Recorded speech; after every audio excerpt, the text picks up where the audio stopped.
I've already started the waves for my little tunnel. Now I'm going to be adding some more color. Now the way that you do this, you're going to use really heavy pressure as you get closer to diagonal lines, and then as you get closer to the middle, you're going to fade out to the lightest value that you can get. So I use heavy pressure, and I just gradually lighten up my pressure until I get to the middle. You can also use the side of the pencil for those really light values, and I use the pointed end of the pencil for the dark values.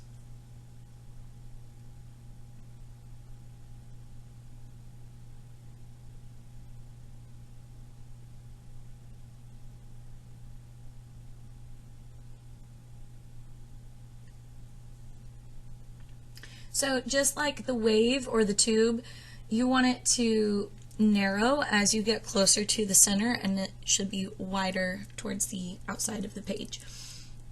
So that goes for the highlight too.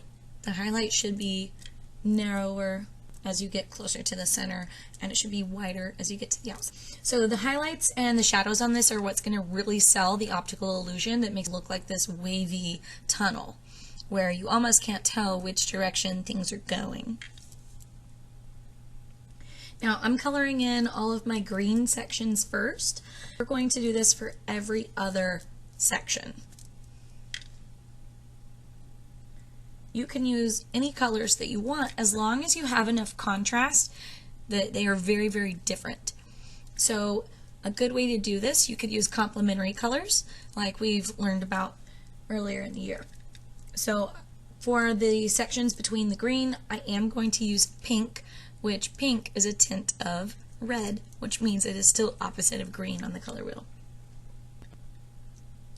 So I'm getting that heavy pressure on the outside, and I lighten up as I get to the center.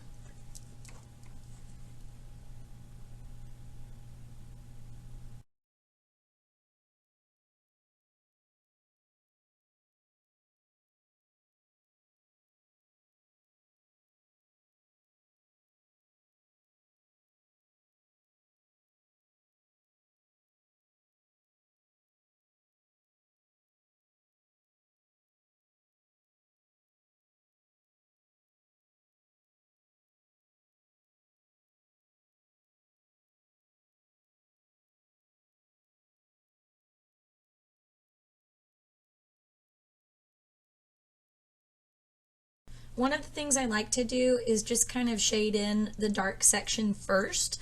So I'm setting up for success. I'm going to shade this in pretty lightly, and then I'll come in and darken it, and that way I can gradually get to that lightest value in the middle. But I just want to show the shape of my shadows first, just to get that blocked in, and then I'll soften it.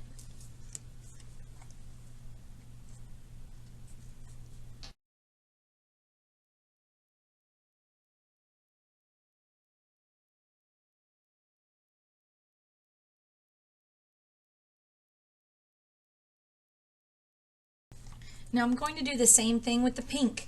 Now remember, I'm using complementary color here, but you can use any color as long as you have enough contrast. So it's a great idea to use just warm and cool colors and alternate between those. That way you get enough contrast. You use blue and purple, those colors are too similar, so the optical illusion is not going to be as strong.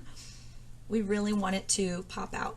So I'm really paying attention to the shape of the shadows. Like I said, I'm going to block in the shadows first. I shade that in lightly, and then I'm going to go in with heavy pressure along the outside and lightly shade in the center to get the highlight.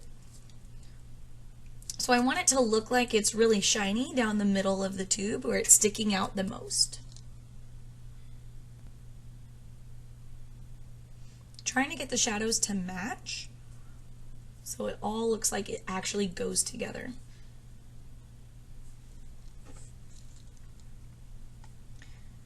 Now, once I finish all of the pink areas, I'm going to move into the next tubes, and I'm going to use blue and orange for this part.